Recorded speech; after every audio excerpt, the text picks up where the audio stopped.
اهلا بكم في البرنامج. السيسي لحد وقت تصوير الحلقه ما كانش حسب موقفه من الترشح للرئاسه، وعشان كده احنا عملنا سكريبتين. السكريبت الاولاني في حاله عدم ترشح المشير زي السيسي،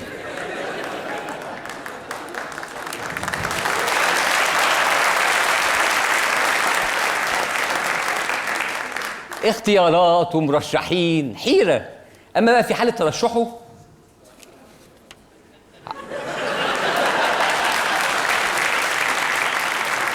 هو ده، وبما ان هو لسه لغايه دلوقتي ما حسمش موقفه فاحنا محتارين ناخد ده ولا ناخد ده.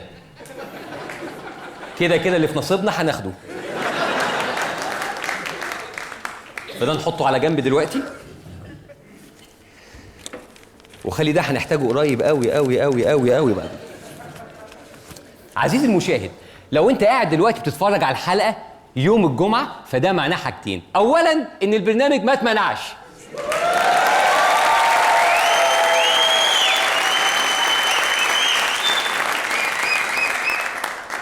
ميرسي، يبقى الحمد لله لسه في حريه اعلام في مصر. ثانيا لو انت بتتفرج علينا في البيت يوم الجمعه 14 فبراير يوم الفالنتاين ولوحدك، يبقى انت عندك مشاكل اكبر بكتير من مشكله حريه الاعلام في مصر. بمناسبه الكلام عن الحب، احنا النهارده هنتكلم عن حب اكبر من حب الراجل والست. هنتكلم عن حبنا لمصر، مصر البهيه، مصر الابيه، مصر الام. يعني وطن واحد، يعني قلب واحد، يعني حضن واحد، يعني ثدي واحد، ام واحد. ولذلك مصر هي ام، ما تنفعش غير ام، لان هي ثدي واحد.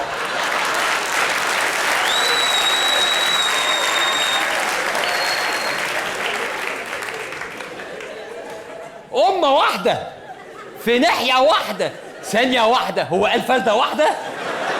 أتاريها مش مكفيانا يا جماعة.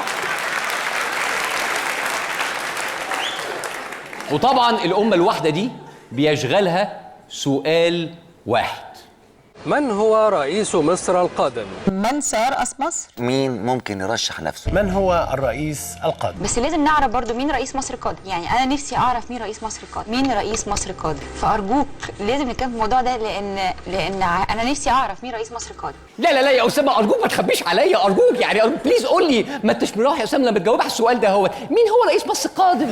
ناس بتسأل أسئلة غريبة يا جدع، أسئلة صعبة ما حدش عارف إجاباتها.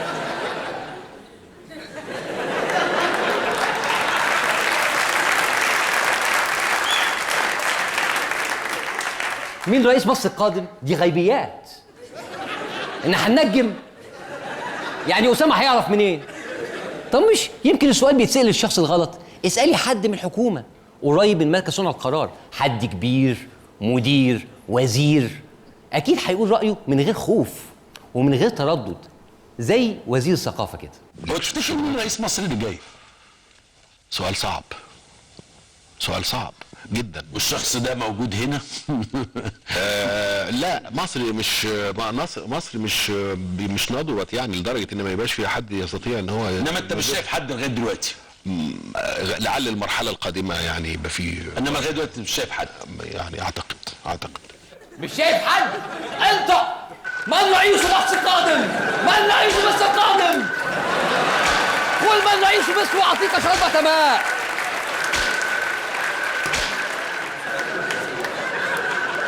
كفى يا خليفة. بس عمرو اديب زنقه. مسكوا مان تو مان ما سابوش، ولا وائل جمعه في عزه. يا خلاص على بجد.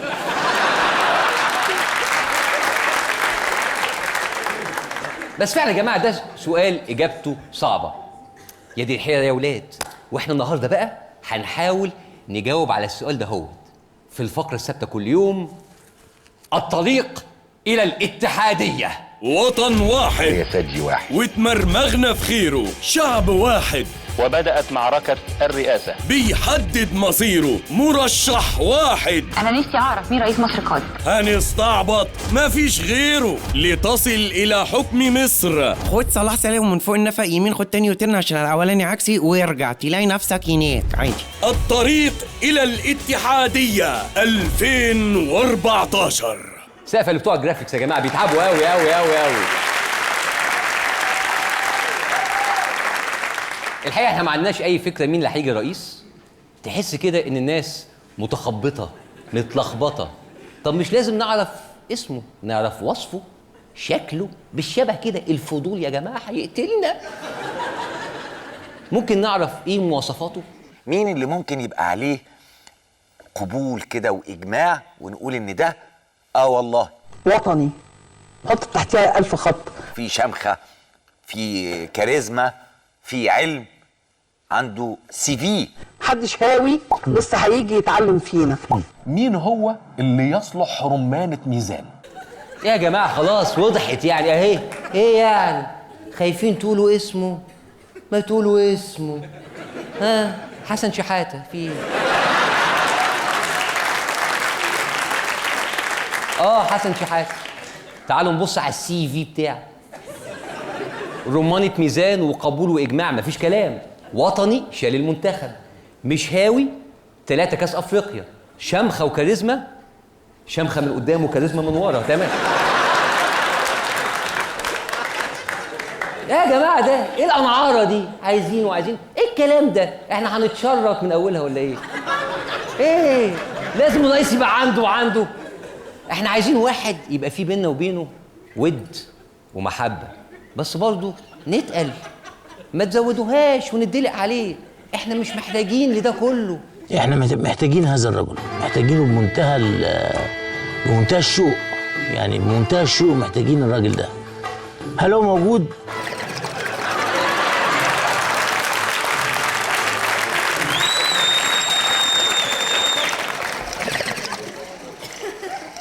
هو موجود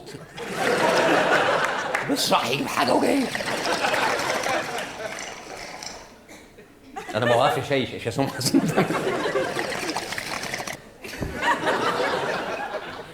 هو موجود، كمل على بال ما يرجع. الشعب ده عايز حد يطبطب عليه بقى، حد يصالحه بقى، حد يرضيه بقى، يعني حد يبقى عينه في عين الشعب، عينيهم في عينين بعض كده، يعني هو في قلبه، يعني الشعب في قلبه. احنا عايزين راجل بالمواصفات دي. احنا كده محتاجين عريس مش رئيس. الشعب كده في مرحله حرجه يا جدعان. ولو ما خدناش بالنا ممكن الشعب ينحرف عن خارطه الطريق كده. محتاجين واحد يقدس الحياه الرئاسيه. خلاص يبقى محتاجين واحد حنين. وايه كمان؟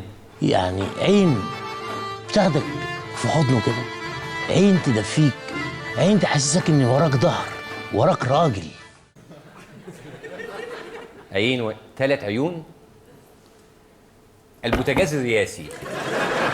عين تاخدك في حضنها، عين تدفيك، وعين تحسسك ان وراه راجل.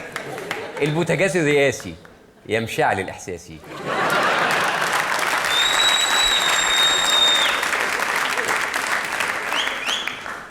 انتوا مش عارفين انتوا نار عينينا ولا ايه؟ لا صحيح. ده احنا هنستوي. طب مين اللي ممكن يتوافر فيه كل المواصفات ديت؟ عايزين حد كده يطل علينا نقول عليه هو ده.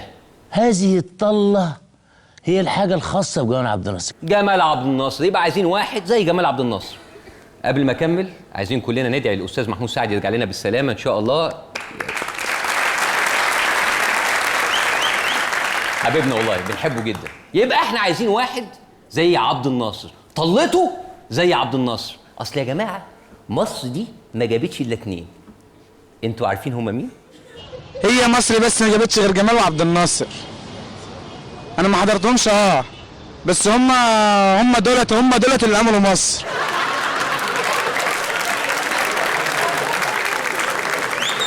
هما 2، جمال وعبد الناصر. الشعب طول عمره منقسم بين الاتنين دول. في ناس حبت جمال وناس حبت عبد الناصر. يعني استاذ هيكل بيقول لنا ان عبد الناصر استفاد جدا من شعبيه جمال، ومصطفى بكتي طول عمره بيقول لنا ان جمال كان بيغير جدا من زعامه عبد الناصر. وانا اذكر جيدا ان ايام عبد الناصر كان الناس بتقول فين ايامك يا جمال. لكن سر الصراع اللي كان ما بينهم ده ان عبد الناصر كان عنده كاريزما وجمال كان عنده شمخه. المعادله الصعبه دي هي ان حد يجمع بين جمال والكاريزما والشمخه وعبد الناصر. بيتهيألي ان ده مش متوفر غير في شخص واحد بس. عبد الناصر يا أسطورة، حمدين زيك أصل وصورة، حمدين زيك أصل وصورة. أنا المواطن حمدين صباحي قراره الشخصي أن يخوض معركة. ايوه بقى، ايوه عبد الناصر يعني حمدين، يعني النسر، يعني المشوار، يعني السشوار، يعني اجمد فورمة شعر دخلت السباق الرئاسي.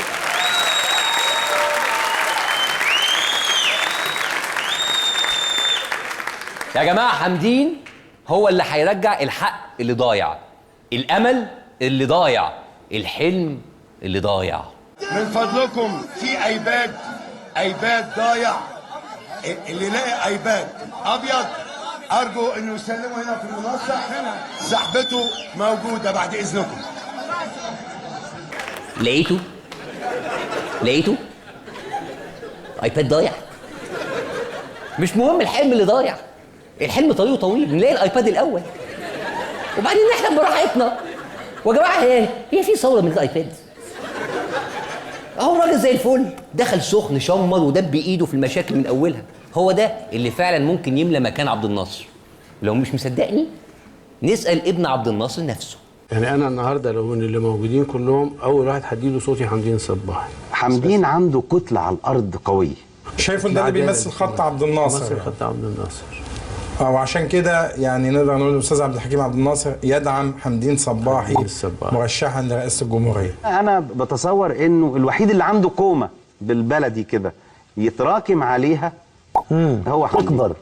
تكبر ليه كومه على الارض يتراكم عليها، وماله له كومه؟ هو المرشح ايه غير كومه يقدر يتكوم عليها؟ المخرج العظيم خالد يوسف ومعاه ابن عبد الناصر عزوه. الكومه دي هي سندك يا حمدين. اعتمد على دول، اعتمد على كومتك يا حمدين. هم دول اللي هيدفعوك الى الامام، لا رجوع للخلف، لا رجوع للخلف. بصي هقول لك حاجه، يعني لو الفريق السيسي قرر مصر بحاجه الى رجل مثل الفريق السيسي. عنده شعبيه هائله لم يسبقه ليها غير عبد الناصر. حضرتك شايف كنجل الزعيم هل هناك رابط ما بين السيسي وعبد الناصر؟ انا قلت له انت الوحيد لرقب حبيب الملايين بتاع جمال عبد الناصر. انتبه من فضلك، السيارة ترجع إلى الخلف. انتبه من فضلك، تعالى ورا، السيارة ترجع إلى الخلف. تعالى اركن، حضن، تعالى كمان، بس كده، نور وانزل. السيارة ترجع إلى الخلف. كومتك باعتك يا حمدين،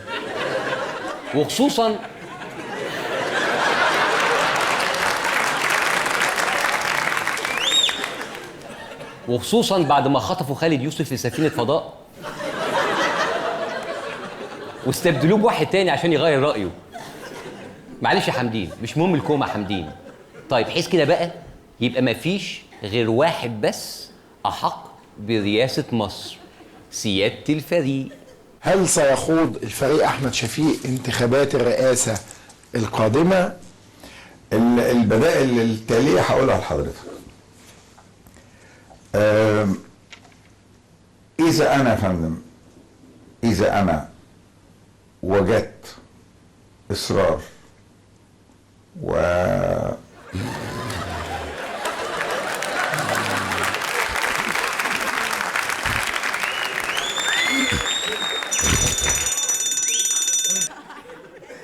إيه؟ إذا خاض عبد الفتاح السيسي الانتخابات فله الأولوية المطلقة. يعني بالعكس هكون داعم ليه جدا، مفيش كلام. انتبه من فضلك، السيارة ترجع إلى الخلف. انتبه من فضلك، السيارة تعالى ترجع ورا، إلى الخلف. تعالى كمان. اركن جنب اخوك حمدين، سيب المفتاح. حاسبني بقى عشان شكلك هتطول. طب يا جماعه، اكيد في صفه واحده محدده الناس كلها مجمعه عليه في مرشح الرئاسه. الصفه دي لازم تبقى موجوده في الرئيس القادم. في بقى وجوه بتتردد في الساحه، وجوه ايضا لا خلفيه عسكريه. انا من وجهه نظري بقول لك حد يكون له خلفيه عسكريه. مصر محتاجه اليومين دول رجل قوي، رجل دوله، رجل ذو خلفيه عسكريه. خلفيه عسكريه، خلفيه عسكريه بس كده، مفيش غيره. سياده الفريق. ان الفريق سامي عنان حملته النهارده اكدت بشكل نهائي وقاطع واساسي انه قرر خوض هذه الانتخابات الرئاسيه. سياده الفريق سامي عنان. طبعا انتوا عارفين احنا بنستعبط صح؟ من اول الحلقه مش من دلوقتي. طب استنوا، خلينا اجرب حاجه. ايه اللي هيحصل في حاله ترشح حد تاني ذو خلفيه عسكريه للرئاسه؟ احنا كنا عايزين اي حد من القوات المسلحه. ايا كان السيسي، عنان، اي حد من القوات المسلحه. ولو ترشحوا هما الاثنين يا شيخ مشايخ الحويطات هتنتخب مين؟ انا لو ترشحهم الاثنين هنتخب الاثنين.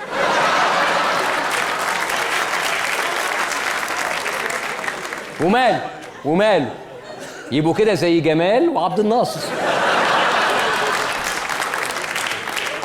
الرئاسه مناوله مش مقاوله يا جماعه. طبعا انتوا دلوقتي مستنيين نجيب فيديو للفريق سامي عنان وهو بيتراجع في حاله ترشح السيسي ويجيب ورا ونعمله دي دي دي دي دي دي دي دي دي دي ويركن جنب شفيق وكومة حاملين. بس هو ما عملش كده، وعشان كده في ناس من منطلق حبها واحترامها لرموز المؤسسه العسكريه وحفاظا على ثوابت هذا الوطن قبلوا خبر ترشحه بكل ترحاب. فريق سامي عنان بيعمل ايه؟ بتعمل ايه حضرتك؟ يعني تشرح لنا كده بتعمل ايه؟ ناوي فعلا ترشح نفسك للرئاسه؟ يعني ناوي بجد سيريس يعني بجديه بعد كل اللي فات ولا ايه النظام يعني؟ ارجو ان انت تفكر كتير قبل ما تعمل الحكايه دي.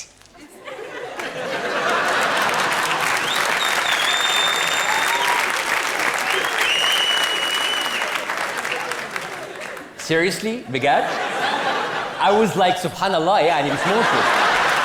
Oh my God. انت فعلا بتفكر في حاجه زي كده؟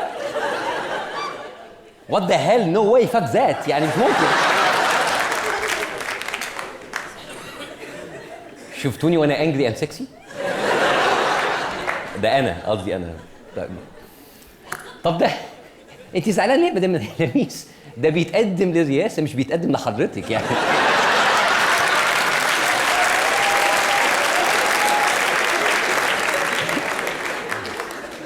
why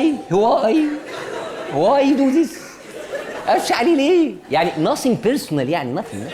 لان احنا ما نسيناش حاجات كتيره قوي قوي قوي، ويا ريت بقى الاخبار زملائنا بقى الصحفيين يبطلوا الاخبار دي، يقفلوها خالص، لان الحقيقه مستفزه لدرجه تدعو لمزيد من الاستفزاز والعسامه. بقى ابتدي بقى نتعصب والدم يغلي وكده ما هي الناس ما قامتش بثورات من اجل هؤلاء. عفوا. اديله يا ثورجي يا جامد يا قديم انت بتاع الميدان. ايوه بقى، ايوه هو ده. عايز ايه انت ها؟ الثوره ما قامتش من اجل هؤلاء بتوع المجلس العسكري اللي معينهم مبارك. كلهم مش كلهم. انتبه من فضلك، السيارة ترجع إلى الخلف. انتبه من فضلك، السيارة ترجع إلى الخلف. بحضن بس ثانية واحدة. بالراحة يا مدام لميس مش كده. بس خدتوا بالكم من الرقي؟ الكلاس. الإعلام بتاعنا بقى شيك ازاي؟ شفتوا؟ إليجنت، شياكة، أناقة، لغات. مش أحسن ما نفضل نجرح في بعض؟ بس وانا بقول لكم اهو، هو كان فريق رئيس اركان القوات المسلحه قسم بالله ما ادي، مش ادي، هعوره يعني. انا بهدد سامي عنان، هعوره الايام الجايه، هعوره. هعوروا هعوروا، انا وهبت نفسي للاعلام.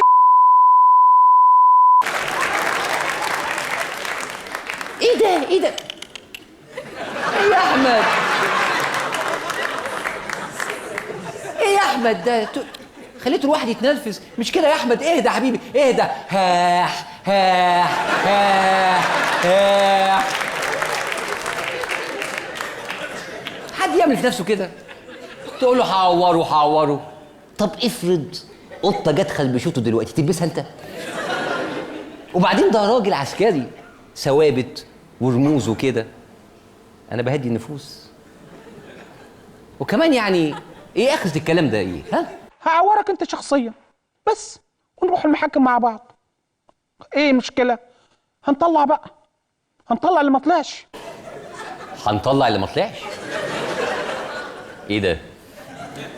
هي دي هتبقى اول مره تطلعه؟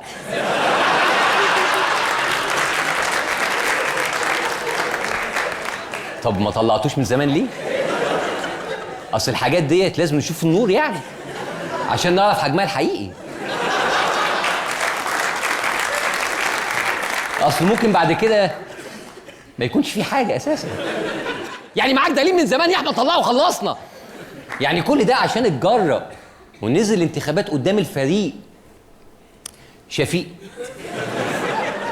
على العموم في الاخر سامي عنان من المؤسسه العسكريه، ويوم ما هيختلفوا معاه مش هيشوهوه ولا هيطلعوا عليه اشاعات. يعني الاخوان برضو بيراهنوا على عنان. ده مين ده؟ الاخواني قال لهم البديل سامي عنان. يعني سامي عنان ممكن يكون مرشح الاخوان بالظبط. وسامي عنان بالمناسبه خد المقر الانتخابي بتاع حازم صلاح ابو اسماعيل، حاجه غريبه جدا جدا، يعني شيء غريب وعجيب جدا، مش عارف ازاي. جدا يعني حاجه جدا. هو اغرب حاجه في صوتك يا احمد الحقيقه يعني. ده افكت ده ولا انت بتتمرن عليه يعني؟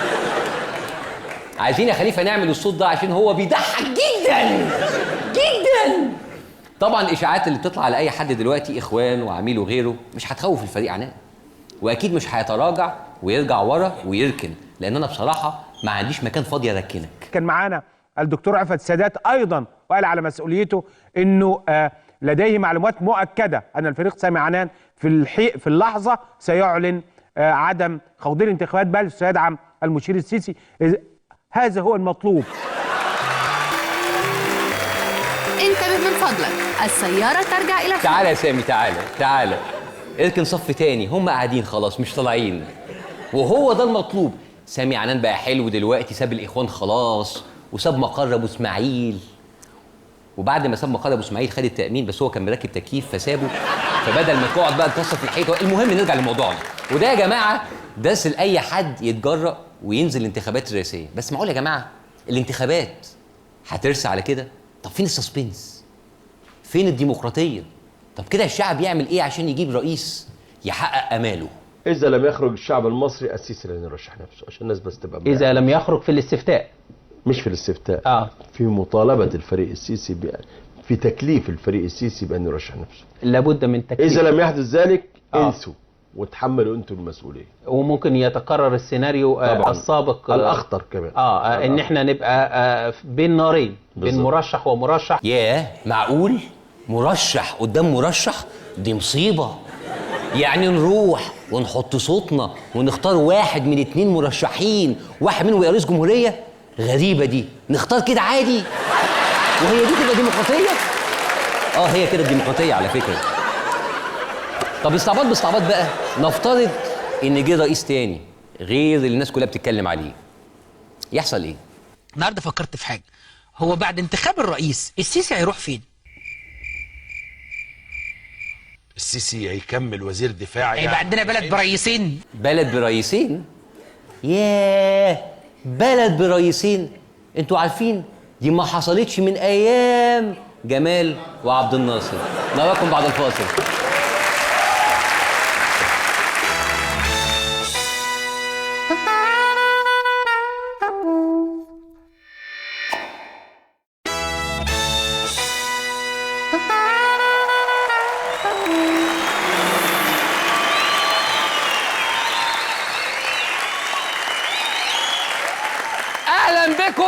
في البرنامج من الاول انا عايز ارحب بضيفه عزيزه جدا ومميزه جدا، أبلة فضيله.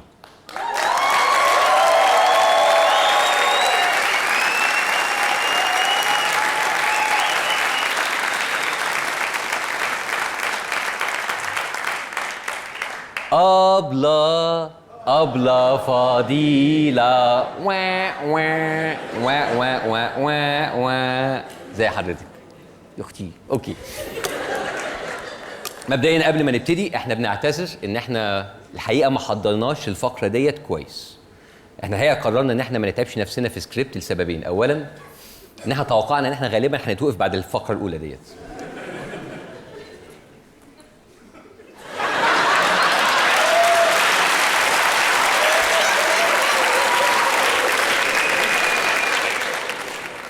الحلقه الثانيه دايما نحس، معلش. السبب الثاني ان النهارده لسه الفالنتاين، فلو انت لسه قاعد ولوحدك يبقى انت عندك مشاكل اكبر بكتير ان الحلقه دي تتذاع ولا لا. بمناسبه الكلام عن الفالنتاين والحب، الحمد لله الحلقه اللي فاتت الناس حبتها، مش كده ولا ايه؟ ما بين مهاجم ومحب، مستمتع ومش مقنط. اولا الحمد لله على السلامه دكتور باسم يوسف، واهلا بعوده الجدل حوالين البرنامج. جدل انا ليه يا استاذ اسامه؟ دي الحلقه اتذاعت والناس انبسطت، ولا في حد اتضايق ولا حد شال في نفسه عشان قلت اسمه.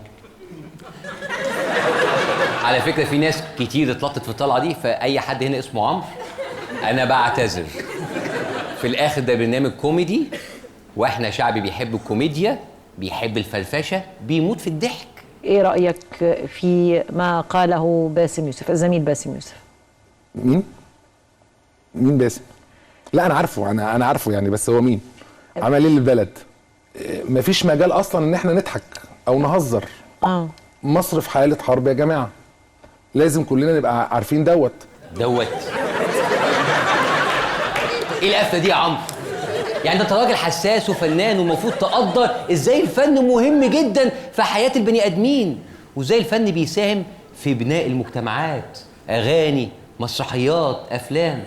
يا عمرو ما هو الافلام دي برضو من ضمن المؤامره الكبيره. مدرسه المشاغبين كان عباره عن فيلم امريكي جاي لمصر واتعمل مسرحيه دمر بيها جيل كامل. مدرسه المشاغبين دمرت جيل بالكامل في التعليم، وانتوا عمالين بيطلعوا المثقفين يقول لك التعليم.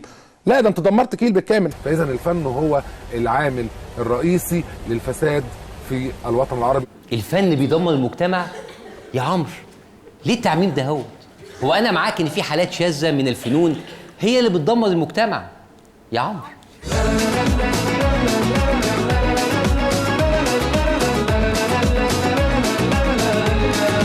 سقف العمرو يا جماعه.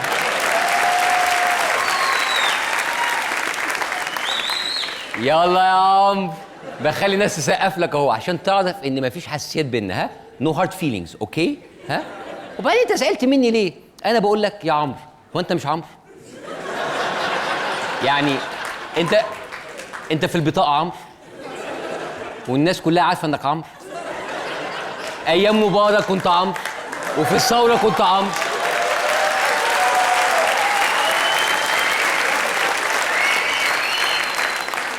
وما زلت عمرو، وهتفضل طول عمرك عمرو. وبعدين هو انت اللي لوحدك اللي عمرو؟ ما في مصر مليون عمرو. ايه يا عمرو؟ ايه يا عمرو؟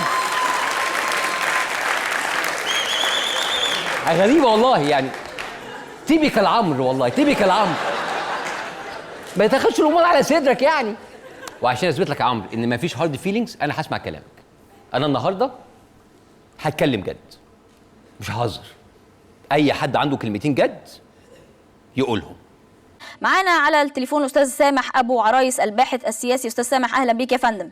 لفت نظري ان هو الاسلوب بتاعه تماما هو نفس اسلوب واحد اعلامي يهودي امريكي اسمه جون سينيور، وتم بينهم مصافحه ماسونيه. في نوع من المصافحات او اسلوب معين من المصافحات ده ما بيتمش الا بين اثنين ماسونيين.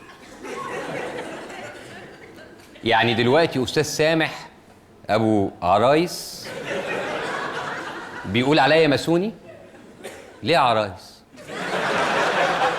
ثانيه واحده، في حد هنا اسمه عرايس؟ عشان ما حدش يزعل مننا. للي ما يعرفش استاذ عرايس ده من اكبر مكافحي الماسونيه على الفيسبوك، ولو شفنا بيقول ايه على الفيسبوك هنلاقيه بيقول ان نجاح الماسونيه في مصر في ظهور ان الخلاف الان هو بين انصار ماسوني بدقن مرسي مع انصار ماسوني عسكري السيسي. يعني اللي ما خدش باله، عرايس بيقول على السيسي ماسوني، بيقول على السيسي ماسوني، بيقول على السيسي ماسوني.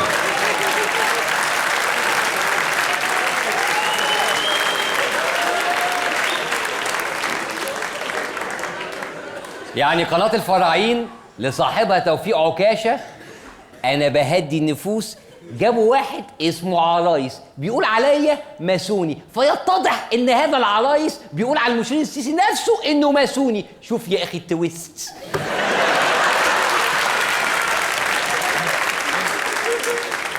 يا جماعة يا جماعة اتكلموا جد، اتكلموا جد، بلاش نفضل نكرر الاتهامات الخايبة دي. خونة عملة ماسونيين، كفايه اتهامات هبله بقى. هجوم احمد سبايدر على باسم واتهامه بانه هو بيرسل شفرات خلال الحلقه لاغتيال المشير السيسي.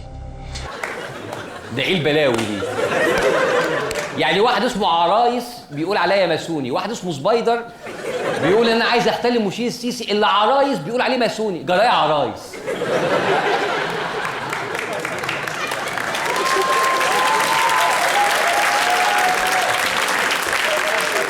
بصوا يا جماعه، سيبنا من الكلام على البرنامج، احنا متعودين على الاتهامات ديت، نتكلم جد.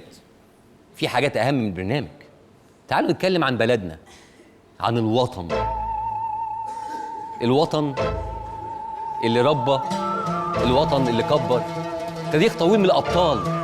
مصر اللي طلعت احمد عرابي وسعد زغلول، مصطفى كامل وجمال عبد الناصر، نادية الجندي والراجل ده.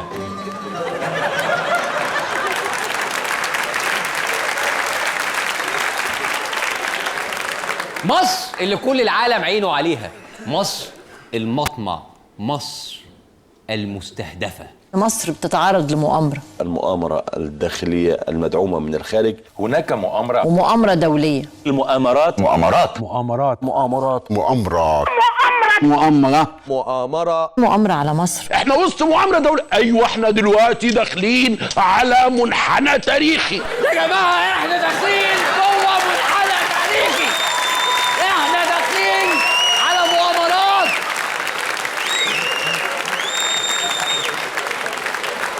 داخلين على مؤامرات من كل ناحية، مؤامرة من اليمين، مؤامرة من الشمال، مؤامرات جاية من ورا.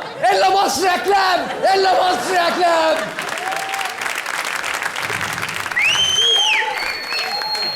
يا جدعان نتكلم جد بقى، شعري كويس؟ اوكي. بصوا يا جماعه، الكلام ده ما فيهوش هزار بصراحه، في اخطار حقيقيه، مؤامرات حقيقيه، احنا لازم نقف لكل عميل وخاين. اصل يا جماعه الخاين ده ملوش مله، بيبقى عامل كده زي العروسه. اعدائنا بيحركوها بايديهم عشان يدمروا البلد. لازم نوري للعالم الاخطار اللي بتهددنا، لازم نكشف المؤامرات اللي بتتعمل على البلد. اكشفوها، اكشفوها. الشخصيه الكرتونيه المسماه بفاهيتا، الإرهابية فاهيتا. أبلة فاهيتا، أبلة فاهيتا، أبلة فاهيتا دمية تحاول أن تضرب الحياة السياسية والأمنية في مصر. غطوها غطوها يا فضيحتي، ما تكشفوش حاجه، ما تكشفوش حاجه. ايه ده؟ دميه؟ ده انا كنت بعمل تشبيه. عرايس، عرايس، يا عرايس. يعني انا لما اقول نتكلم جد تخرجوا. بصوا اعزائي المشاهدين، اللي كان في البلكونه بيشرب سيجاره او اللي كان عنده خروجه فالنتين وفاكست، احنا كنا بنقول ان اعلامنا الجد مش هينجرف وراء كلام الفيسبوك وناس بتتكلم على عرايس زي قناه الفراعين اللي صاحبها كابتن توفيق عكاشه، واللي جابت واحد اسمه عرايس بيقول على المشير السيسي ماسوني عشان هوبا يفقعوني. اسفين العرايس.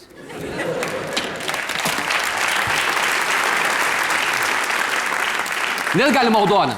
كنا بنقول ان اعلامنا المصري اعلام مهني وجاد، واستحاله اي اعلامي بيحترم نفسه يتناول الموضوع زي ده او يطلعه. في بلاغ كان احمد سبايدر قدمه، ايه الملابسات اللي دفعت احمد يقدم بلاغ ويتم التحقيق فيه؟ برحب بيك اولا. ده انت اللي مطلعه. هو ده اللي طلعته في الاخر؟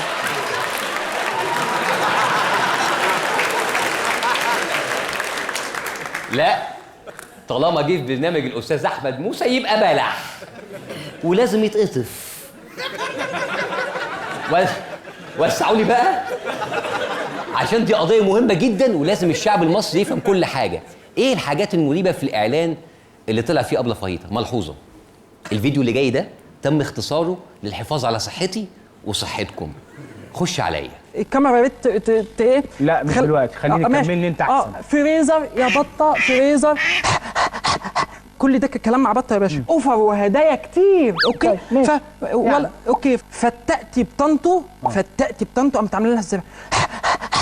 بس للاسف شدوه قبل ما يقول لي الشريحه فين. خلاص ده ولا ايه؟ لا لا لا لا مش خلاص، لا مش خلاص، لا لا لا انا لسه ما خلصتش. حد يقول الرزق لا يا جدعان. ولان احنا بلد جد وبنحب الجد، وقت اللعب نقول يا لعب وفي الشطه خب القطه. ايه يا جماعه مش كده مش كده، كنا فين؟ صحيح ده مش وقت هزار. لدرجه ان ممثل شركه المحمول اضطر يلف على القنوات كلها عشان يشرح ازاي ان الموضوع ده تافه وملوش قيمه. انا بجد بجد مش قادر اخد الموضوع ده جد. موضوع جد، لازم تاخد الموضوع على فكره. على فكره استاذ خالد، بص خليني، لان انا حاسس حضرتك واخد الموضوع هزار. بص انا بقول لك بقى الموضوع جد. خد الموضوع جد. خلاص انا خدت الموضوع جد. انا خدت الموضوع جد. انا خدت الموضوع جد. انا خدت الموضوع جد. انا خدت الموضوع جد. انا خدت الموضوع جد. بي بس بقطف بلح بس. ايه يا جماعه خدوا الموضوع جد. انا فعلا هاخد الموضوع ده جد، مش ههزر ولا ههرج. دي مؤامره ولازم نفهم ابعادها والاسس اللي اتبنت عليها. حلو. دي الشفره. دي الشفره يعني ده فك الشفره. فك الشفره. ماما توتو هي جماعه اخوان مصر بتوجه رساله لكركوره اللي هي لعملائها على الارض. شايفين اللي فاتت دي يا جماعه، اللي انتوا شايفينها دلوقتي دي علامه رابعه، بس ان برضه واضحه جدا. البلطو البيج هنا بيرمزوا للجيش. شجره الصبار معناها ان احنا هنوريكم المر يعني. فتأتي هنا يعني قطعتي بطنطو، لان مسكت جميع تويتاتها.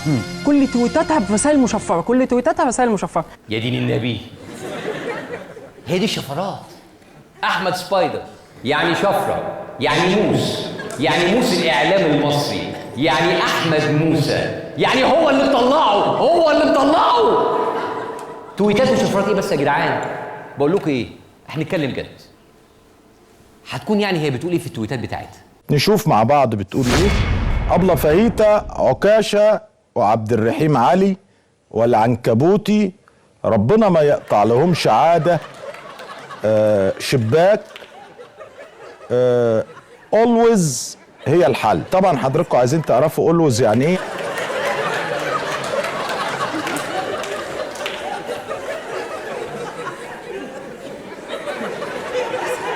انتوا عايزين تعرفوا يعني ايه اولوز؟ عارفين؟ بصوا يا استاذ توفيق، الناس كلها عارفه يعني ايه اولوز، بس برضه نحب نعرف وجهه نظرك. طبعا حضراتكم عايزين تعرفوا always يعني ايه. يعني الكفن، تكفين. الأولوز ده الهدف منه انه بيكفن اي ميه حتى لا يحدث تسريب، فهي اسقاط على الكفن يعني على الاغتيال.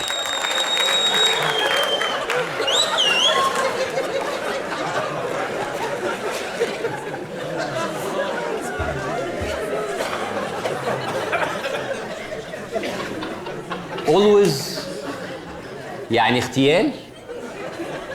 صدقوا اقتنعت.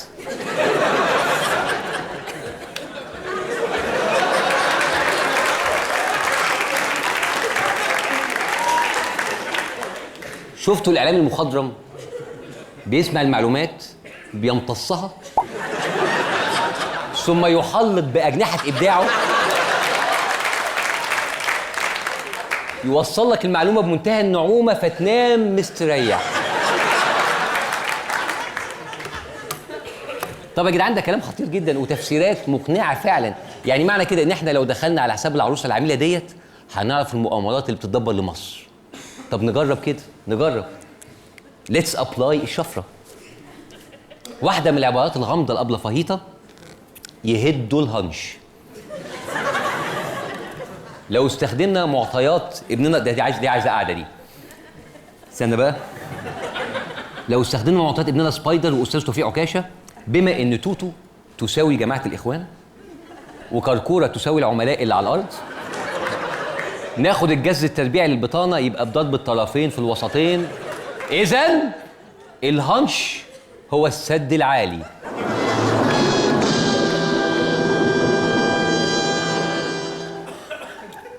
وهو المطلوب اثباته. شفت الشفرات؟ اشارات. السد العالي هو الهنش.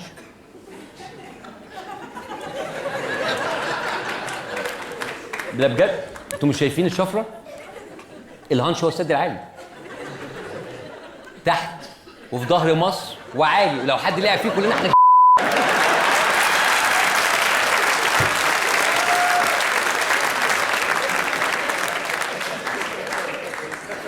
انا بتكلم جد، ما تستهونوش بالكلام ده. بس انا بصراحه يا جماعه انا مكسوف، عشان انا كنت بهرج في موضوع زي ده والناس التانيه كلها اخذت الموضوع بجد. هذا هو تنظيم أبلة فهيتة. مساء الخير يا عمرو. مساء النور يا محمد. اتفضل يا عمرو، خد ادي بقيه التنظيم. انا ما يجيش في ايدي غير الست اللي هحط ايدي فيها. اهو ايه يا محمد؟ مساء النور يا عمرو، اخبارك ايه؟ احنا قبضنا على التنظيم كله وكله اعترف اعترافات واضحه ومسجله.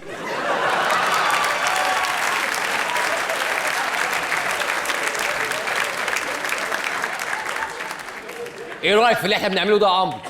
تجربه متخلفه بنت 60 كلب. يا جماعه ما ينفعش كده، البلد مش مستحمله ضحك، مش مستحمله هزار. ما ينفعش نستهتر بالمؤامرات ديت، البلد في حاله حرب. خدتك في طلعت حرب.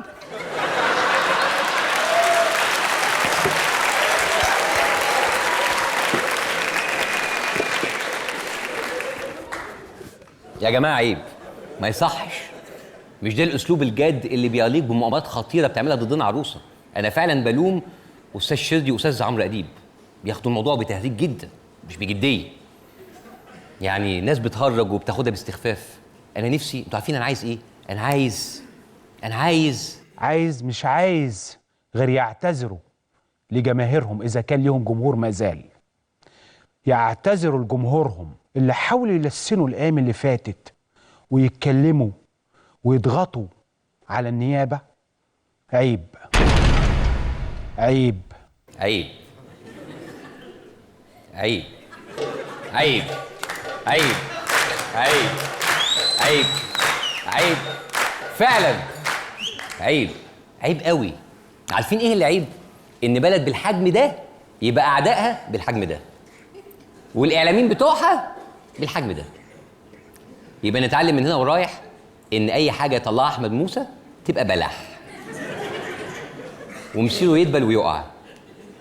من الاخر كده، ومن الاخر يعني بذمتك، يعني لو كان في مؤامره احمد موسى اللي هيكتشفها.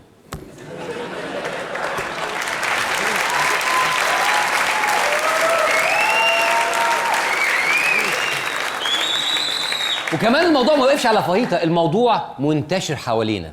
كل حاجه حوالينا مؤامره، كل حاجه حوالينا شفرات.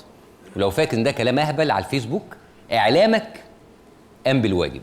احنا واحنا بنشوف اي عمل فني ما نقعدش نفتكره انه ده للتسليه، يلا نهرج، يلا ندخل نبيع دماغنا. فهيطة عملت اعلان اسمه دولسيكا بوم. الاعلان كده اسمه دولسيكا بوم. بوم هنا اللي هي قنبله. وخلاص وطلعنا. اعلان سيفناب بيقول زي ما حضرتك قلت هو بيستخدم لخدمه السياسه في الاخر. وعايز اقول لك حاجه، عبري من قدك، عبري من قدك، ها؟ عبري من قدك. امال الخطر فين؟ بيبسي كولا، عارفينها؟ يعني نادية الجندي كانت غلطانه وهي بتعمل البطنيه؟ ايوه يا فندم. انا في دي معاك يا عمرو. هي اخطأت، مش في دي بس، في افلام كتير تانية ومش هي لوحدها كان معاها الراجل ده. وبكده يا جماعه نكون اتعلمنا يا ولاد ايه؟ ان مش المفروض تبدع ولا تفكر ولا تحاول تبقى مختلف، والا تبقى خاين وعميل وماسوني وتوته توته فرغة الحدوته.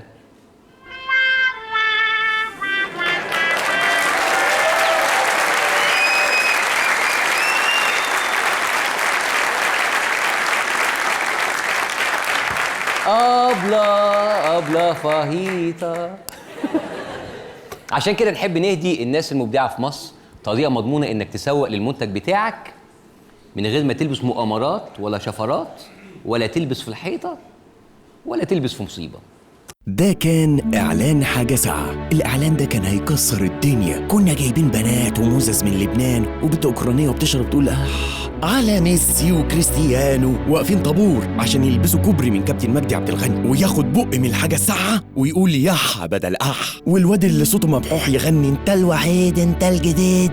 بس شلنا كل الكلام ده عشان ما نتلطش، وكمان شلنا صوتي عشان اشرب حاجة ساعة ولا أقول لك ما تعملش حاجة. وهو ده الإبداع اللي هم عايزينه، ما تعملش حاجة. نراكم بعد الفاصل.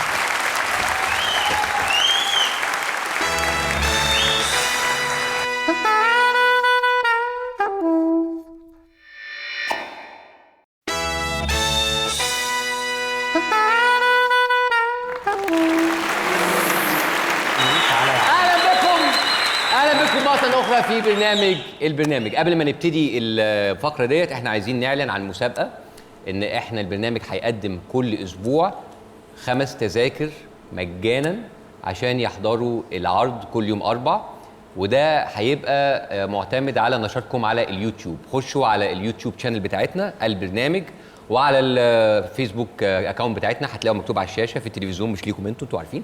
المهم كل اسبوع اكتر ناس باكتيفيتي على الفيسبوك باللايك والشير والمنشن ويشير الفيديوهات، اكتر ناس الاكتيفيتي ديت هتاخد 5 تذاكر، ومستعدين ان احنا نسفرهم من اي مكان في العالم العربي. هنفلس.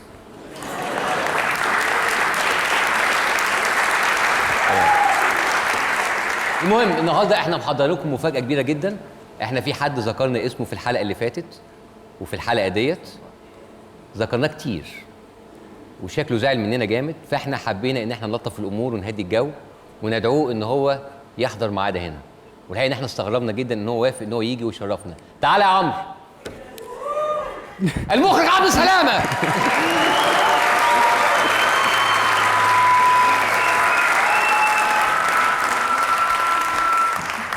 انا عايز اقول لك على فكره ان انا اسمي عمرو محمود عبد الوهاب سلامه مصطفى. ونعمل اسامي والله. عمرو سلامه عنده فيلم جديد في السوق، واحنا سعداء جدا ان احنا نتكلم معاه على الفيلم النهارده. في كلام كتير اتقال على الفيلم، مشاكله في الرقابه، صعوبات التصوير مع اطفال.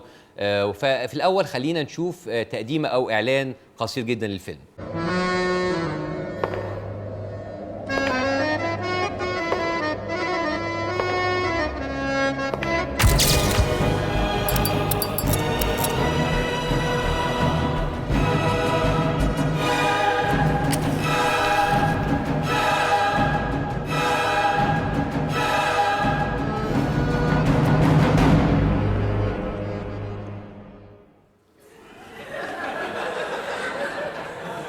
ايه ده يا عمرو؟ حلاوه. ايه؟ حلاوه روح. حلاوه. ده الفيلم بتاعك؟ مش بتاعي بصراحه، واتمنى انه يبقى بتاعي بس بصراحه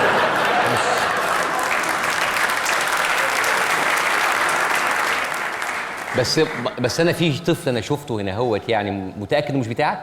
لا ده محظوظ. تمام اوكي.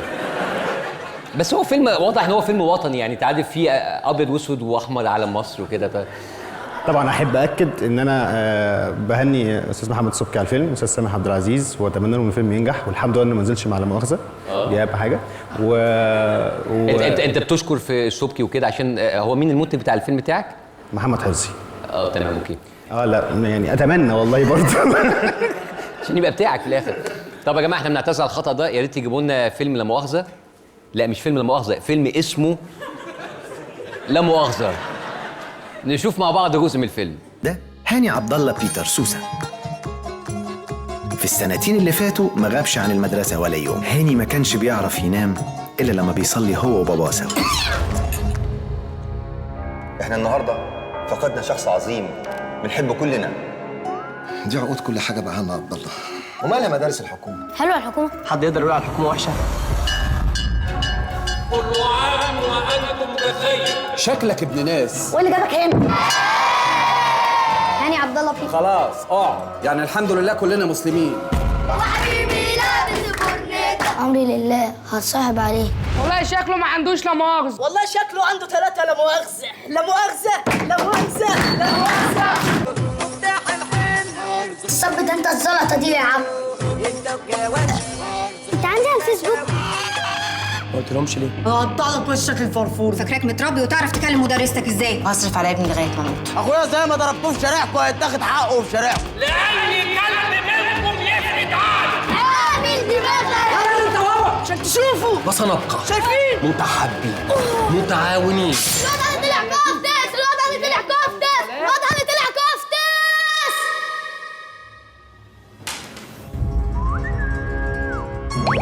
الدين لله والوطن للجميع.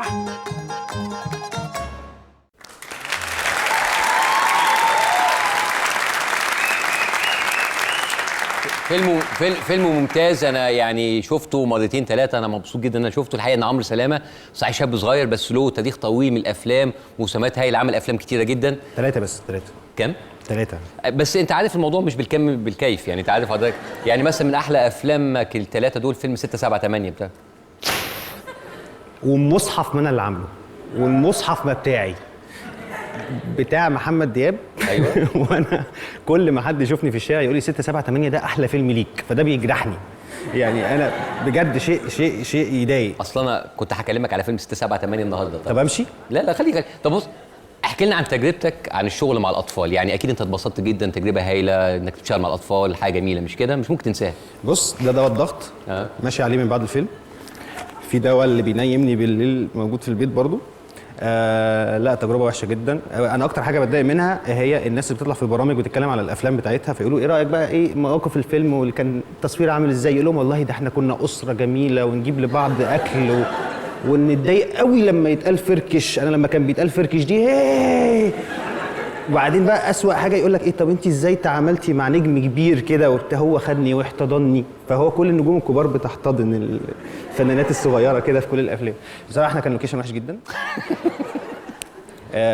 يعني كنت فعلا كابوس. كنت ببقى واقف في الشمس كده في الحر وعندنا 300 طفل في الحوش بيضربوا بعض وبيضربونا احنا وكنت ببقى يعني اول ما يجي يعني الحاجه اللطيفه في الفيلم ان لما الليل يليل خلاص اليوم باظ، يعني هنروح. فانا ما كنتش بامل ان احنا نخلص اليوم، انا بامل ان الشمس تليل، فبقى باص للشمس كده قدامها قد ايه قدامها قد ايه كده يعني. وكان اذان المغرب ده اكتر حاجه جميله بتحصل في اليوم بصراحه. بيربي ايمان جواك ده جدا. طب جدا. الفيلم ده اتعمل عليه مشاكل في الرقابه وفضل رحله رقابه بقى لها كام؟ 5 سنين 6 سنين 4 5 سنين. ليه؟ ايه كان مشكلته في الرقابه في الاخر؟ والله انا نفسي ما كنتش عارف. يعني انا هقول لك اللي اتقال لي في الرقابه. يعني انا كنت كل مره بروح شاب كده متفائل قاعد مع الرقباء اللي بكن لهم كل احترام، بس كان آرائهم انا ما كنتش فاهمها شويه. يعني انا فاكر مره قعدت مع كذا رقيب، فكان اول راي سمعته ان الفيلم مش رومانسي كفايه، يعني ما فيهوش حب. يعني ليه ما تعملش رومانسي؟ ليه؟ يعني عايزين حاجه رومانسيه يا عمرو، الفيلم قاسي قوي وكده. دي رقابه. تاني راي كان انا كنت ساعتها دي رقابه مش بيتكلم اسامه منير ولا حاجه. تاني حاجه كنت مقدم الفيلم ده بعد ما قدمت اسماء، وكان لسه ما صورتش اسماء. فكان في حد في الرقابه بيقول لي طب ما تعمل اسماء، ما تسيبك بقى يعني بلاها ناديه خد سوسو، يعني بلاش لا مؤاخذه ده والكلام ده. يعني وجع قلب، فخليك في اسماء احسن. طب انت رافض الفيلم ليه؟ لا خليك في اسماء. ده كان تاني راي. تالت راي ده كان مهم جدا، ده حطيته في الفيلم بالظبط في مشهد. حد بيقول لي انت بتتجنى على المجتمع، مصر طول عمرها مسلم مسيحي ايد واحده، طول عمرنا بنحب بعض، طول عمرنا عايشين مع بعض. فبقول له يعني انت عمرك ما سمعت جمله مسيحي بس كويس؟ يقول لي ليه؟ انا اسمع جمله زي دي ليه؟ قلت له انت حضرتك في حزب ايه؟ ما رضاش يقول لي. ما علينا، ده كان قبل الثوره. اوكي. فكان في راي تاني، كان في مشهد ليه دعوه بالكوره وابو تريكه، ان اللي بيتفرجوا على الماتش بيشتموا كل اللعيبه باستثناء ابو تريكه عشان متدين يعني. فهو كان يعني متضايق من الفكره شويه وبيقول لي انا ضد خلط الكوره بالدين. ضد ايه؟ خلط الكوره بالدين. ده ماشي، ده في الرقابه. انت عايز تعمل افلام تانية صح؟ على فكره لو انت ما عملتش افلام تانية انت ممكن تعمل برنامج اسبوعي. ما بيتوقفش خالص. يا ريت. حد كمان قال لي طب ما تعمل فيلم عن مشكله الدروس الخصوصيه لانها مشكله بتقرقنا كلنا كابهات وامهات وكده. فكان قلت لها تاني طف وقف على الشمال ان شاء الله هجيب المشكله دي. بس عامه هم انا بصراحه عشان اتكلم بجد، انا مش مغلطهم، مش مغلط الرقباء خالص، وانا مفاهم قد ايه شغلانتهم صعبه. هم عندهم قوانين مطاطه جدا يقبلوا بيها اي فيلم ويرفضوا بيها اي فيلم. وهم بيخافوا ان ينزل فيلم يتعمل عليه مشكله، فعشان كده بيحبوا يمشوا بشكل امن علشان ما يحصلهمش مشاكل، لان دي شغلانتهم في الاخر. فهي المشكله الحقيقيه في القانون. انا في حاله الفيلم حالا جه رقيب دكتور احمد عواد شاف الفيلم قال لي مبروك، ما قالش كلمه، مع اني كنت متوقع عاصفه. والحمد لله الفيلم نزل. اكتر حاجه بسطتني ان هم نفسهم ما اتاذوش، ان هم نفسهم الناس كلها اتبسطت ان الفيلم نزل. ولما دخلوا الفيلم قالوا احنا مش فاهمين الرقابه كانت رافضاه ليه.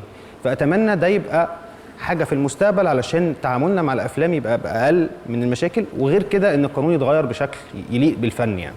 طب ايه مشكله القانون؟ يعني هل في ايه اللي في القانون؟ القانون فيه 3 معايير مطاطين جدا. اول واحده لا ينافي الاخلاق العامه اللي هي ملهاش تعريف. تمام. تاني حاجه لا يحتوي على السباب السباب اللفظي. فهو ايه لازم نحطهم كده، ايه السباب اللفظي اللي احنا رافضينه ككلمه. فعيب قوي يبقى في قانون فيه كلمات السباب اللفظي عامه. تالت حاجه انه لا يكدر او يعني الصف الامن العام او كده. فانا ايش عرفني ايه اللي ممكن مشهد ينزل يكدر الامن العام ولا لا يكدره؟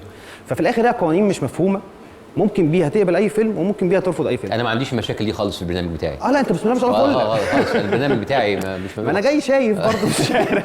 طيب بس انت بتقول ان هو ما حصلش مشاكل، بس في ناس رفعت او قدمت ضدكم شكاوي ضد محمد حفظي وضد الفيلم ان انتوا عايزين يوقفوا الفيلم وكده، وبيتهموكم بالماسونيه على ما اعتقد مع ابله فهيطه. بص انا من وانا صغير واخد قرار ان انا احترم اي راي. بس في اراء لو احترمتها مش هحترم نفسي.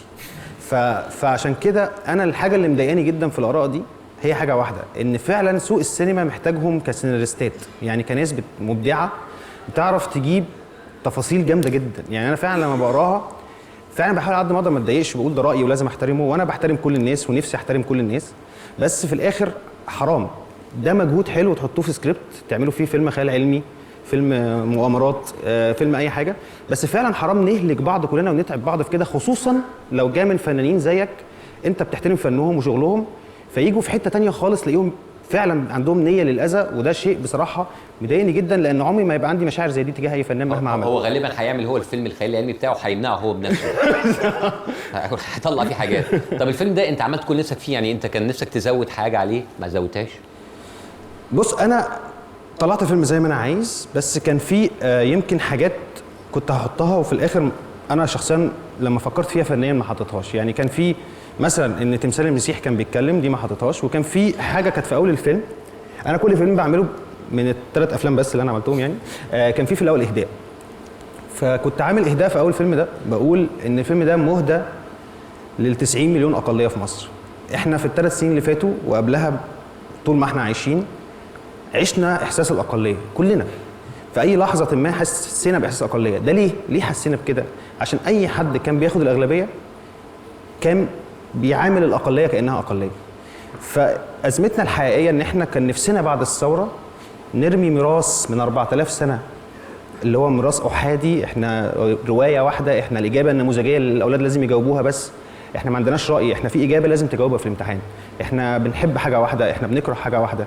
بعد الثوره كان نفسنا نحس بفكره التعدديه دي، ان في راي وفي راي تاني مش عاجبني بس مش باذيه، مش عاجبني ومش بمنعه، مش عاجبني ومش برفضه وبخونه وبكفره. واضح لحد دلوقتي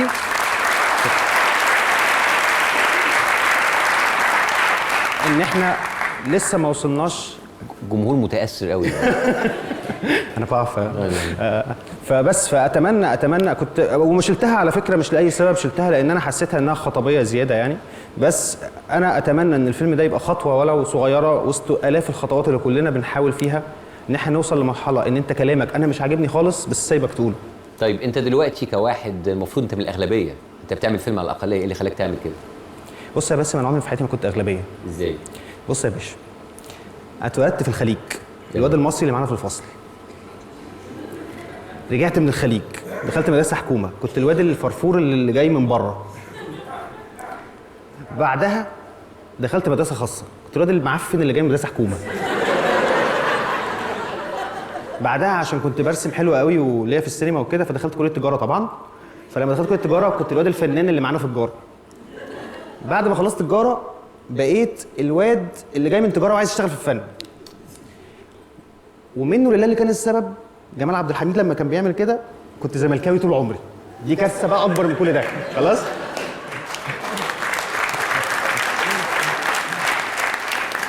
ارمي ده كله بقى وراك. والكارثه الاكبر بقى ان الواد ده ثوراجي، الواد ده كان مع البرادعي، الواد ده كان مش عارف مين وبتاع، الله يخرب بيتك، وامشي في الشارع كده علي الثوره يا اخويا وكلام كده. فالحمد لله طول عمري حاسس ان انا اغلبيه كتير جدا. على العموم الفيلم ده هايل، وانا مبسوط جدا بالتجربه الهايله دي، وانا عاجبني الحقيقه اختيارك لابطال الفيلم. يعني اسمه بطل فيلمك اسمه ايه؟ احمد داش. احمد داش، تمام. انا شفت كل افلامه. اول مره يمثل. يعني هو لما كان بيقوم قبل كده فيلم ابو احمد السقا. قصدك وهو صغير بقى اكيد، لان يعني ابو احمد السقا ايه بس. هو مين احمد داش؟ احمد داش ده طفل عنده 12 سنه. لو سمحت شوف افلام قبل ما تستضيف الناس اللي بتعملها، عشان شكلك وحش جدا.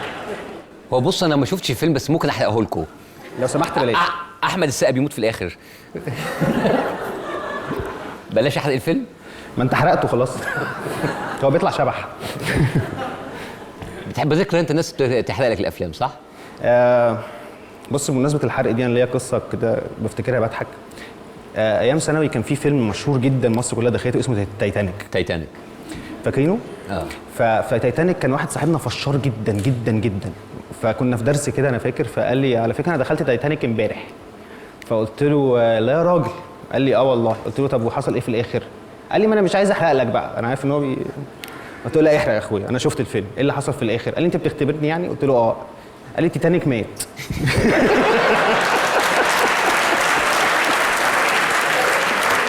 طيب في نهايه اللقاء ده هو عمرو سلامه محضر لنا مفاجاه هي حصريه بالنسبه لنا، ان هو في فيديو كليب اغنيه معموله للفيلم، وسعداء جدا ان احنا نعرضها حصريا للبرنامج. ممكن تقدم الاغنيه علشان هنطلع الاغنيه دي غناء هاني عادل، تاليف وليد عبد المنعم، اشتغل عليها فنانين كتير جدا. اخرجها وعملها، يعني اللي اشتغلوا عليها في الاغنيه هم اسلام عياد وتسنيم مصطفى وعلي مراد وطاقم كبير. بحب اشكرهم جدا، اشتغلوا في ظروف صعبه وتقريبا كلهم عاملين خدمه، فبحب اشكرهم جدا وان شاء الله تعجبكم. لو عجبتكم سقفوا لهم كتير عشان هم يحسوا ان انتوا شكرتوا. وتخشوا الفيلم وتتفرجوا عليه، ما تفتوش منه. اوكي مع الاغنيه.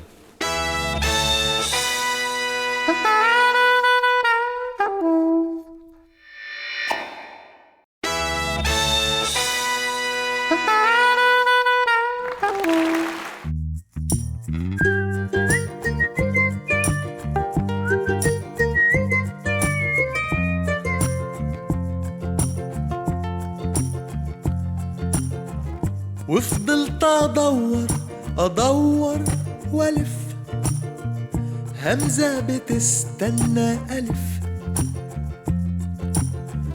مجرد حرف وحيد، ونفسي ابقى مختلف.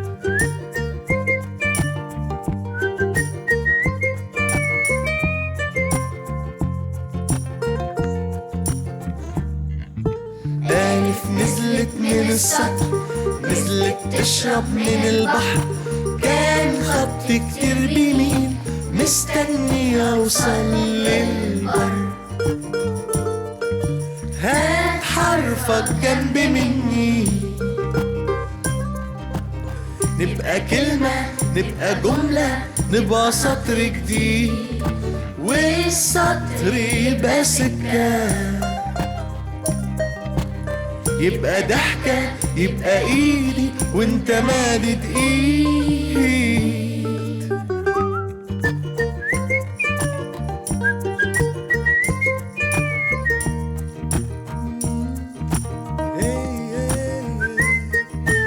حرفي هيعيش لحرفك، هسند وهداري ضعفك، عمرك ما هتبقى وحدك وانا عمري ما اكون وحيد.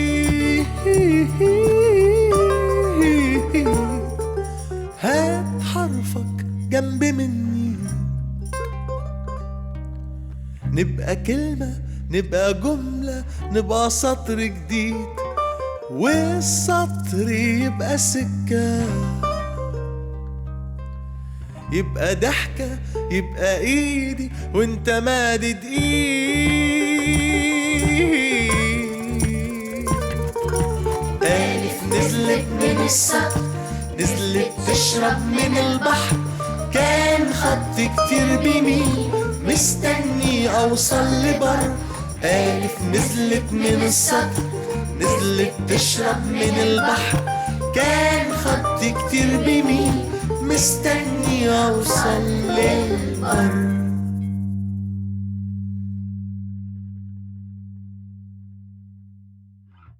من مكان لمكان شايف الموت بيحوم حواليا وانا بايديا اعمل اي شيء عشان ما اموتش، ربنا غضبان عليا فقلت ارجع واوصلني وانا واقف في مكاني وخايف امر الله يوصلني. صدقني انا كنت للشيطان فريسه، هو اللي خواني ووداني لافكاره الخبيثه. قال لي اشرب خمره تخدر هتكون من الدنيا سعيده، هتعرف تسلم تحط على الغلبان وتحقق دنيا جديده. تعيسه خبيثه مليانه بالظلم والتخدير والخمره، طب يلا معانا نقلبها مغامره وهي دي تبقى المؤامره على الواد ده والبنت دي